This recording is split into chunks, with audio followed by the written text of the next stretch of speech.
Welcome back to episode of car talk. हमारे viewer है मोहम्मद मुबशर साहब। उन्होंने हमारे से सवाल किया है कि उन्होंने एक घर बनाना शुरू किया था बहरिया टाउन के अंदर, और वो कह रहे थे कि मेरे पास दो ऑप्शंस थे, या तो मैं खुद उसको घर बनवाऊँ मुख्तलिफ लोगों से डील करके, कोई मिस्त्री है जो कि प्लस्तर करेगा या इस तरह बाकी सारा कुछ है, या फिर मैं कुछ कंपनीज है जो कि काफ़ी ज़्यादा पैसे चार्ज करती हैं लेकिन यह है कि वो मुझे घर बना के दे देंगी।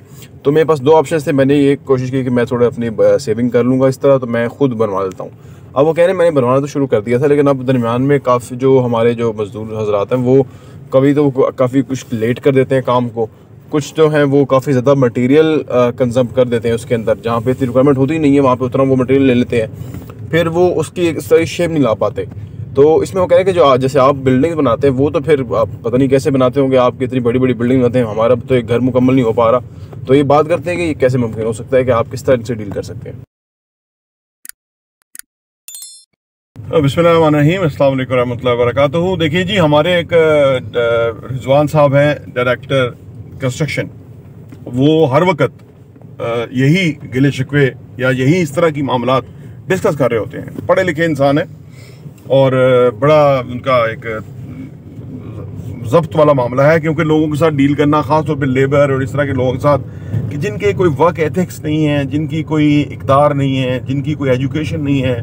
अनफॉर्चुनेटली हम बहुत दुनिया भर से पीछे रह गए हैं, क्योंकि हमारे जो लोग हैं ना वो इतने ऑर्डिनरी हैं कि यकीन कीजिए कि दुख होता है, और हमें खुद भी प्रॉब्लम होती है। देखिए, ये जो चीज़ें बनती हैं ये प्रॉब्लम से निकल के बनती हैं। ये अगर आपके साथ इशू हुआ है, ये मामला है, तो किसी के हर एक के साथ है। मैंने अर्ज किया ना, मैं अभी यही मामला डिस्कस करके एक साइट से अभी निकल के आया हूँ। एग्जैक्टली यही मामला कि बंदा कहता है जी पैसे चाहिए, पैसे दे दो, अगले दिन बंदा भी गायब है, पैसा भी ले गए हैं और काम भी नहीं कर रहा, और काम की जो डेडलाइन है वो मीट नहीं कर रहा। इस किस्म की ये बात थी। सही है। अब मामला ये है कि जो आप कह रहे हैं ना कि वो काम नहीं होता उस तरह का जिस तरह का चाहिए, वो नहीं हो सकता, मुश्किल है। आपको बंदे बदलने पड़ते हैं, अच्छे बंदे तलाश करने पड़ते हैं, कारीगर कि जो वो काम कर सके। कारीगर अच्छा मिल जाता है, उसकी आदतें ख़राब होती हैं या चीज़ें, जो आपने वेस्टेज ऑफ मटेरियल कहा, वो हर वक्त उनको जो भी साइट सुपरवाइज़र है उसको बताना पड़ता है कि भाई जो सीमेंट का बैग है वो 1000 से ऊपर आ रहा है जी, तो अगर आप इतना ज़ाया करोगे तो एवरेज क्या होगी। फिर हर चीज़ जो है, यानी अगर फर्ज करें सेकंड फ्लोर के ऊपर मटेरियल पहुंचता है तो उसकी जो लेबर की जो कॉस्ट है वो भी है, हर चीज़ आपको बतानी पड़ती है। प्रॉब्लम ये है कि इसीलिए ये जो तबका है बहुत पीछे रह गया है, क्योंकि दिहाड़ीदार है, इसके कोई बनता भी कुछ नहीं है, कोई इसकी वो नहीं है, सिर्फ इस वजह से। देखिए, एहसास एक चीज़ होती है, अगर किसी में एहसास हो ना दूसरे का तो वो तरक्की कर जाता है जी, क्योंकि वो रिस्पॉन्सिबिलिटी लेता है। वो कहता है कि यार मेरा नहीं पैसा लगा, लेकिन जिसका मैं काम कर रहा हूँ उसका पैसा लगा हुआ है, तो किसी का भी लगा हो, अगर बगैर जाने हुए बंदे का भी पैसा लगा हुआ है, उसका अगर ज़ाया हो रहा है, तो एक इंसानी लेवल है कि वो उसकी बेहतरी के लिए वो कोशिश करे कि यार आप ज़ाया ना हो। किसी का पानी गिर रहा है, टैंकी ओवरफ्लो हो गई है, उसको नहीं पता, तो बेल दे के अगर आप उसको बता दें कि भाई आपका पानी ज़ाया हो गया, तो ये बहुत बड़ी नेकी है। लेकिन ये जो क्लास है ना, ये बेहिस हो जाती है। तो ये जो है ना, ये कैफियत ये हर ही के साथ है, चाहे वो बड़ा प्रोजेक्ट आया छोटा। मैंने एक पहले भी मिसाल दी थी कि वो एक सिंगापुर की कंपनी पाकिस्तान में आई थी, और जो कि पाकिस्तानी है, उस कंपनी का मालिक माइनहॉट, तो वो उन्होंने मरीना कमर्शियल कराची में प्रोजेक्ट बनाना शुरू किया था, जो कि तकरीबन बन गया है, ऑलमोस्ट कंप्लीट ही है।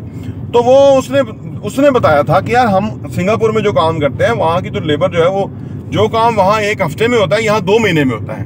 तो उन्होंने कहा कि इसकी जो काम हमारी पेस है ना वो इतनी पीछे है, और फिर जो लोग हैं उनके साथ इतना मामला करना पड़ता है। ये जो आपने मामला बताया, तो ये हमारे साथ है, और हमने यहाँ नहीं रहना, हमने इंशाल्लाह यहाँ से आगे जाना है। उस दिन एक मजदूर की बात सुन रहा था, वो कह रहा था वो बिजली चली गई, वो रगड़ाई का काम कर रहा था, तो उसने कहा कि बिजली चली गई, आज काम तो नहीं होगा, चलो आज हम ना आटे की लाइन में लग जाते हैं, 1000 रुपये का दिहाड़ी लग जाएगी। अब आप देखिए वो दिहाड़ी कौन सी लगा रहे हैं कि आटे की लाइन में लग के। तो ये मसला है जिसकी वजह से हमारा माशरा तबाह बर्बाद हो गया, क्योंकि दुनिया ने जो हुनरमंद था ना उसको इज्जत और तकरीम दी, उसकी रिस्पेक्ट है। हमारे यहाँ हुनरमंद की कोई रिस्पेक्ट नहीं है। तो ये सारा, तो ये आप उनकी विचारों की समझें कि उनके लिए क्या है इस माशरे के अंदर। इसलिए उनके साथ एहसास हमदर्दी करते हुए उनकी इन बुरी बातों को आप आप समझ लीजिए कि दरगुजर करें और कोशिश करें कि वो उनको आप जो भी इस्लाह के पहलू के तौर पे जो उनके साथ आप नेकी कर सकते हैं वो करें, ताकि वो आपका काम भी हो जाए और वो भी खुश रह जाए। तो ये बहुत बड़ा जिहाद है, असल में यही तो दीन है।